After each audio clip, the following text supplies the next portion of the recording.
नमस्कार। आप सभी का एक बार फिर से स्वागत है हमारे चैनल वेद मंत्र वाणी में। आप सभी को नवरात्रि के 8वें दिन की हार्दिक शुभकामनाएं। आइए नवरात्रि के 8वें दिन सुनते हैं माँ महागौरी की कथा। देवी भगवती के 8वें शक्ति स्वरूप को माता महागौरी के नाम से जाना जाता है। माँ महागौरी के पूजन का विशेष दिन नवरात्रि का 8वां दिन होता है, जिसे महाअष्टमी भी कहते हैं। इस दिन संपूर्ण विधि से माता महागौरी का ध्यान और पूजा करने से भक्तों का कल्याण होता है और इनकी कृपा से कई असंभव कार्य संभव होने लगते हैं। दोस्तों, माँ महागौरी का स्वरूप बहुत ही गौरवर्ण और दिव्य माना गया है। माँ के गौरवर्ण को शंख, चंद्र और कंद के फूल के समान माना गया है। माता महागौरी का वाहन वृषभ है। माता महागौरी को वृषारूढ़ा भी कहा जाता है। माँ पार्वती की 4 भुजाएं हैं। इनके एक दाहिने हाथ में त्रिशूल है और दूसरा दाहिना हाथ अभय मुद्रा में है।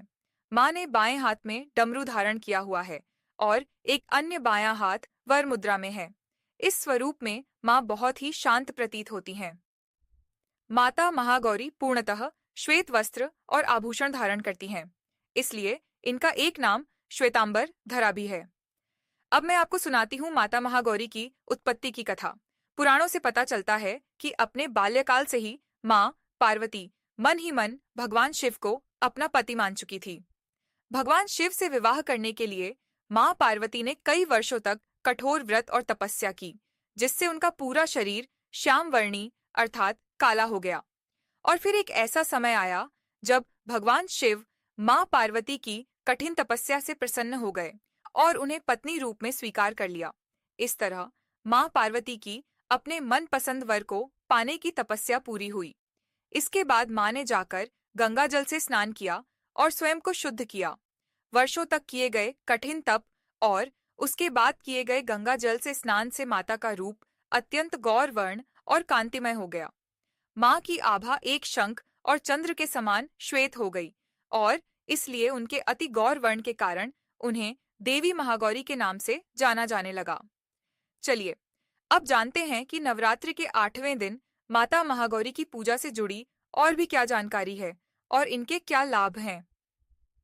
माता महागौरी छाया ग्रह कहे जाने वाले राहु की शासक हैं, इसलिए जो साधक राहु के बुरे प्रभावों से पीड़ित हैं, उन्हें माँ महागौरी की पूजा अवश्य ही करनी चाहिए। इससे उन्हें राहु दोष से होने वाली बाधा से मुक्ति मिलती है। महाअष्टमी के दिन विवाहित महिलाएं अपने सौभाग्य की रक्षा के लिए देवी माँ को चुनरी जरूर चढ़ाएं। महाअष्टमी के दिन बहुत से घरों में कन्या पूजन किया जाता है।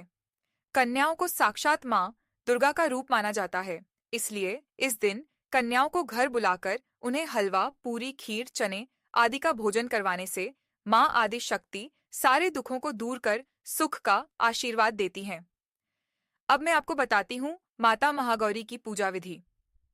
माता महागौरी की पूजा के लिए सुबह जल्दी उठकर स्नान करें और साफ खासकर सफेद रंग के वस्त्र पहनें। पूजा स्थल को साफ करें और गंगाजल छिड़क कर उसे शुद्ध कर लें। माँ महागौरी की मूर्ति या चित्र को स्थापित करें। माँ का ध्यान करें और उन्हें गंगाजल से स्नान कराएं। माँ महागौरी को सफेद वस्त्र, रोली, कुमकुम, अक्षत, दूध और नारियल की मिठाई अर्पित करें। माता को भोग में हलवा, पूरी, चना, नारियल और विभिन्न प्रकार के फल चढ़ाएं। माँ के मंत्रों का जाप करें और माँ की कथा सुनकर आरती करें। कन्या पूजन करें। अष्टमी के दिन 9 कन्याओं को देवी का रूप मानकर भोजन कराएं और उन्हें उपहार और दक्षिणा देकर विदा करें। पूजा के अंत में दुर्गा चालीसा या दुर्गा सप्तशती का पाठ करना भी बहुत शुभ माना जाता है। माता महागौरी को प्रसन्न करने से सुख, सौभाग्य और धन, ऐश्वर्य की प्राप्ति होती है। यह पूजा समस्त पापों का नाश करती है और हमारी मनोकामनाएं पूर्ण करती हैं। 8वें दिन की पूजा से समर्पित जीवन साथी भी मिलता है। माता महागौरी का ध्यान करने से साधकों में सात्विक विचारों की वृद्धि होती है और उनका चंचल मन एकाग्र होता है। माता की आराधना से उनके भक्तों के कष्टों का नाश होता है और माता की कृपा से वह संपन्न होकर अपना जीवन व्यतीत करते हैं। माता महागौरी का मंत्र है ओम देवी महागौर्य नमः या देवी सर्वभूतेषु मां गौरी रूपेण संस्थिता नमस्तस्ये नमस्तस्ये नमस्तस्ये नमो नमः। तो ये थी माता महागौरी की कथा। आपको आज की ये कथा कैसी लगी, कमेंट करके जरूर बताएं। वीडियो अच्छी लगी हो तो लाइक जरूर करें और अभी तक मेरे चैनल भक्ति टाइप नहीं किया है तो सब्सक्राइब करना ना भूलें। धन्यवाद।